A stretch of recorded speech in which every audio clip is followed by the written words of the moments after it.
You hear about the world wreathed in flames. You read about hurricanes that are becoming fiercer and lots of Arctic blizzards becoming a lot more frigid and cold. In the newsstands today and in the past, global warming has been a big problem. Today I'm going to talk to you about global warming as it affects everybody who lives on this planet today. I'm going to cover it in 3 points. The first point will be the IPCC and the opposition to the IPCC. The second point will be the reality of global warming. And the third point will be what you can do to stop global warming in your personal life. Moving on to my first point, the IPCC, also known as the Intergovernmental Panel on Climate Control, or Climate Change, is an organization made by the United Nations. It's a team of scientists that are whole drive is to find out what is the drivers of climate change and if it's caused by humans. If so, what can we do to combat against that?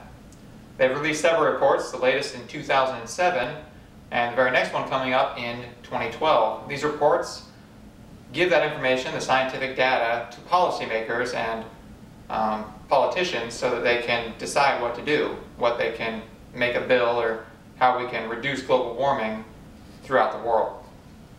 There's, according to the IPCC, at www.ipcc.ch, last access today, 2011, November 7th, anthropogenic warming over the last 3 decades has likely had a discernible influence at the global scale on observed changes in many physical and biological systems. Anthropogenic is actually another word for human warming instead of natural warming. So human warming and the causes thereof have actually had a discernible, a noticeable effect on the warming over the last decade on human biological systems and ecosystems. The opposition against the IPCC, one of the chief people I want to talk about is Tom DeWeese. He's the president of the American Policy Center in Virginia. And according to Tom DeWeese, he says at www.newswithviews.com, last access today, 2011, November 7th, global warming is the greatest hoax ever perpetuated on the people of the world, bar none.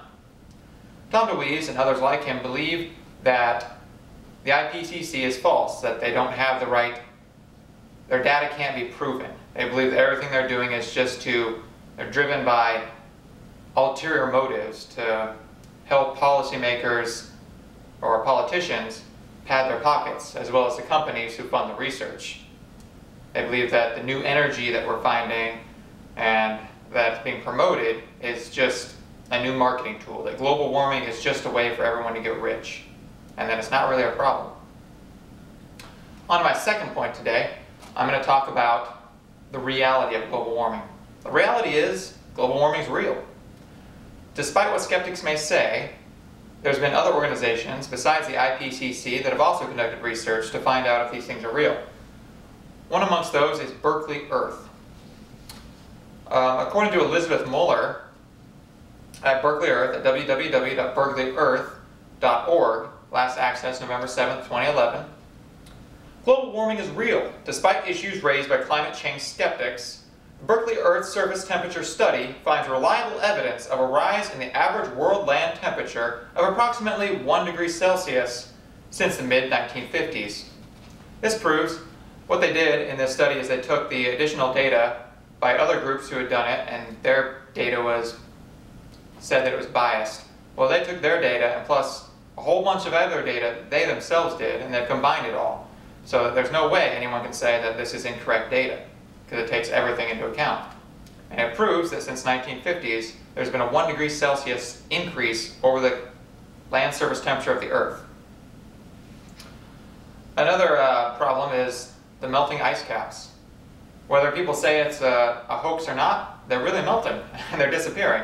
In the 1920s, you could see pictures of ice caps as far as the eye could see. The same time of year, in year 2000, there are no ice caps. There's just water and dry land.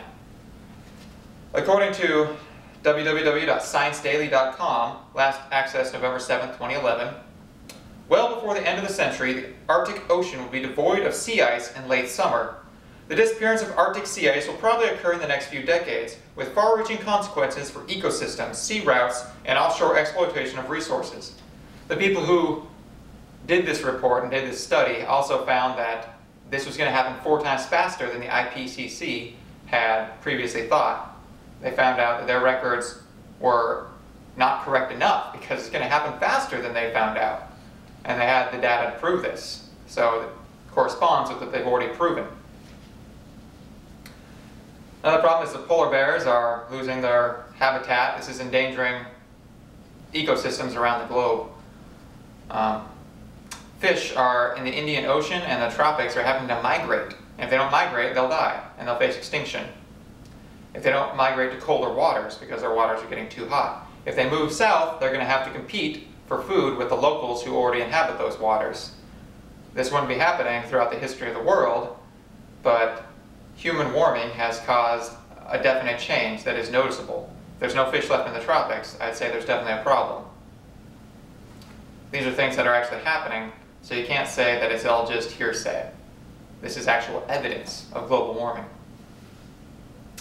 Lastly, I would like to talk about my third point. Third point is, what can you do? If global warming is real, what can you do to reduce the footprint? What can you do to stop the world from overheating? Well, there's several things that you can do.